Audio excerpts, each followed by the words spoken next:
A reading from the Holy Gospel according to Luke, chapter 12, verses 13 to 21. The passage is taken from the Message version of the Bible. Someone out of the crowd said, "Teacher, order my brother to give me a fair share of the family inheritance." He replied, "Mister, what makes you think it's any of my business to be a judge or mediator to you?" Speaking to the people, he went on, "Take care, protect yourselves against the least bit of greed. Life is not defined by what you have, even when you have a lot." Then he told them the story. The farm of a certain man produced a terrific crop. He talked to himself, "What can I do? My barn isn't big enough for this harvest." Then he said, "Here's what I'll do. I'll tear down my barns and build bigger ones. Then I'll gather in all my grain and goods, and I'll say to myself, 'Self, you've done well. You've got it made and can now retire. Take it easy and have the time of your life.'"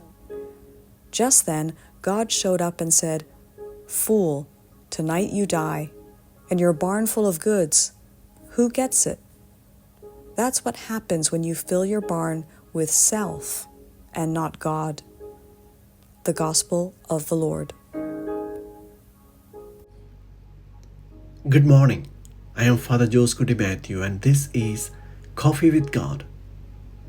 Let us now listen to a short reflection on the Holy Gospel according to St. Luke, chapter 12, verses 13 to 21.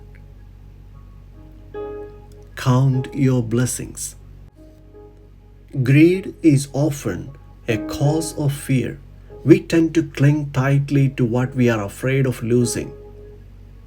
And naturally, the more we possess, the more we have to lose. We convince ourselves that the more we can accumulate, the larger our storage facilities and safer we will be. However, as the parable reminds us, this is simply not true. Greed is fueled by a sense of emptiness that can never be satisfied by money or possessions. Ironically, greed can be cured not by acquiring but by giving, by surrendering. According to Father Richard Rohr, surrender is not about giving up but about giving to. It's about giving ourselves fully to the present moment, the present situation, and the person in front of us, and to God. The farmer in the parable gained an empire, but his greed caused him to forfeit both his soul and his empire.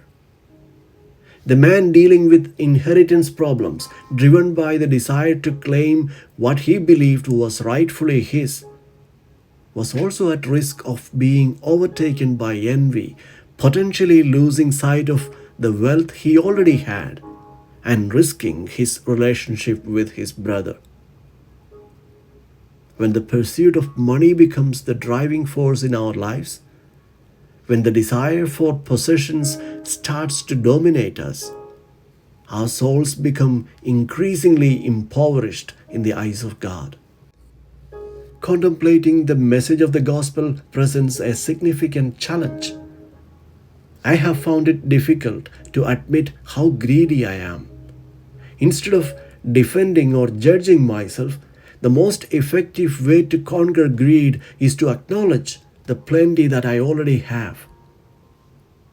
I need to consciously practice thankfulness and remind myself that as long as I have breath, shelter, food, water, love, security, and as long as I have God in my life, I am genuinely rich. This is sufficient. I am sufficient.